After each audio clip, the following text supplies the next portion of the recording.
الله أكبر الله أكبر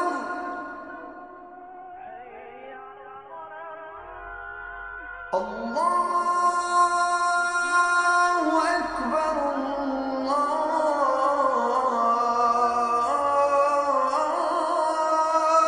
أكبر.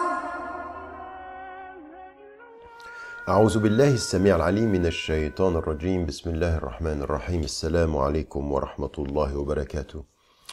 Le troisième jour déjà du mois du Ramadan et nous suivons toujours les enseignements. Nous avons parlé le premier jour et le deuxième jour de cette relation tout à fait particulière qu'il y a entre, dans le temps, la relation à Abraham alayhi salam. La filiation, la reconnaissance du Dieu unique, la rentrée dans sa paix de tout son cœur, et on voit que l'intime ici se marie avec l'universel et qu'il y a un universel dans l'intime.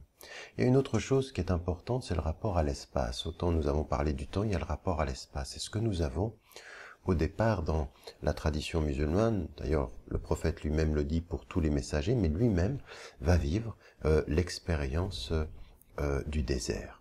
Et cette expérience du désert, elle est une expérience de l'immensité, elle est une expérience du temps, de la temporalité.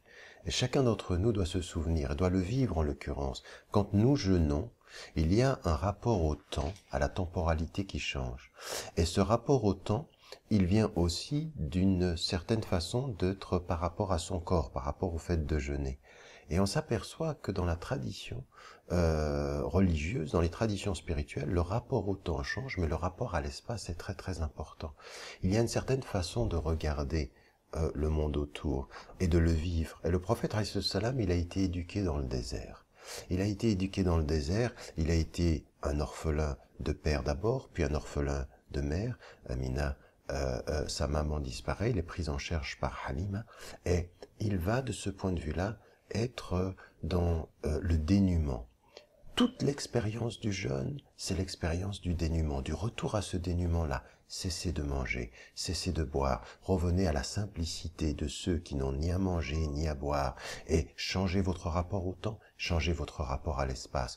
Vivez dans la symbolique de votre jeûne, la réconciliation avec des dimensions qui peuvent être même celles du désert et de la pauvreté. Et donc, désert, dénuement, pauvreté, c'est ce que nous trouvons. Et dans Surat al-Duha, nous avons cet élément-là qui revient et qui est répété. ألم نجدك يتيما فآوى ووجدك ضالا فهدى ووجدك عائلا فأغنى فأما اليتيم فلا تقهر وأما السائل فلا تنهر وأما بنعمة ربك فحدث. Est-ce qu'il ne t'a pas trouvé pauvre et il t'a enrichi, il t'a trouvé perdu et il t'a donné la voie et il t'a donné refuge? Cela veut dire, et grâce à ça et à cause de ceci, eh bien, le pauvre et l'orphelin ne rejettent pas, le pauvre ne néglige pas et célèbre les bienfaits de Dieu. Cet enseignement, il est important. Pourquoi? Parce qu'il met en évidence que l'expérience du dénuement, que lui a vécu dans sa jeunesse, l'expérience du désert, l'expérience du fait de ne pas avoir, va être essentielle dans sa façon dont il doit être avec les autres. Et donc, c'est par l'expérience qu'il est devenu celui qui devra d'autant plus s'occuper des pauvres, d'autant plus s'occuper de l'humanité, à celle et à celui qui jeûne, par l'expérience du jeûne qui est le dénuement, par l'expérience du jeûne qui est de ne pas avoir, de ne pas manger, de ne pas boire. C'est l'expérience qui doit renouveler en nous la conscience du don pour ceux qui n'ont pas, pour le pauvre, pour celui qui n'a rien.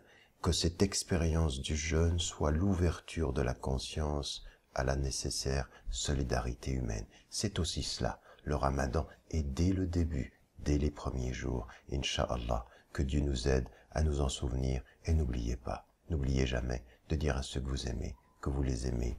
Inch'Allah, wassalamu alaikum wa rahmatullahi wa barakatuh.